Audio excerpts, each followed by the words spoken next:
Hello everyone! Today I want to tell you about the Donald Duck animatronic I designed and built.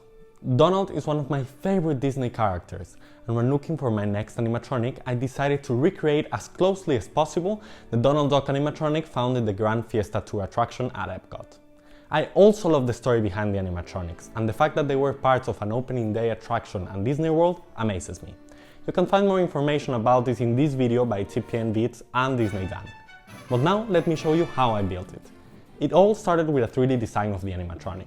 The whole animatronic was designed in Fusion 360 except the head. I designed everything, every motor, joint and detail were taken into account. Since I'm at university right now, I couldn't build it here. So, because I was going to Mexico, my home country, for a very little time, I had to make sure that everything could be just 3D printed and assembled as soon and quickly as possible.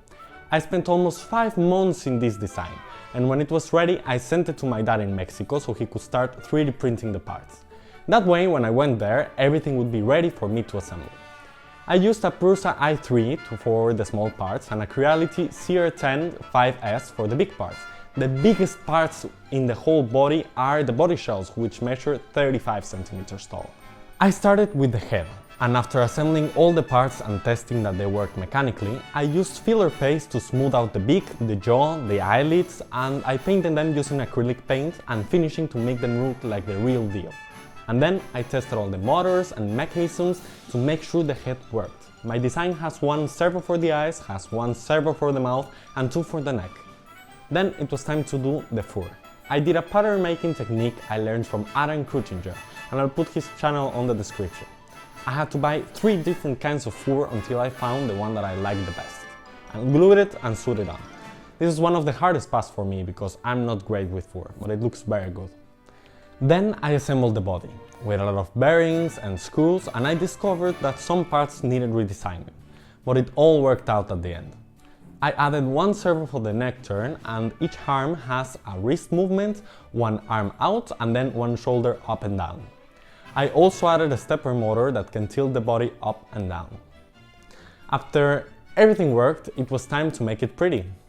I made the hands with foam and fur and covered the body in a similar way than the head. And then I added little details like his neck and also his maracas and his zarape, which is an actual Mexican zarape.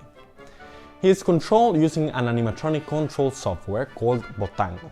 It's a new software that has a lot of capabilities for controlling animatronics. It doesn't need a lot of setup and it works with Arduino. This is the Arduino control box. Each Arduino has 6 servos connected, and there's also another Arduino inside the body which has a stepper motor driver, which helps to tilt the body up and down. And it's all controlled with Bottango, and I will leave Bottango in the description so you can find it if you need. And that's all. This whole build took around 3 weeks, not counting the 5 months of careful designing and planning. I think the final result looks amazing. Sadly, the servo on the mouth blew up one day before I came back to the Netherlands, so I couldn't replace it on time. Also, I still need to add his feet, but apart from that, he's finished. Let me know what you think, and what do you think I should do next.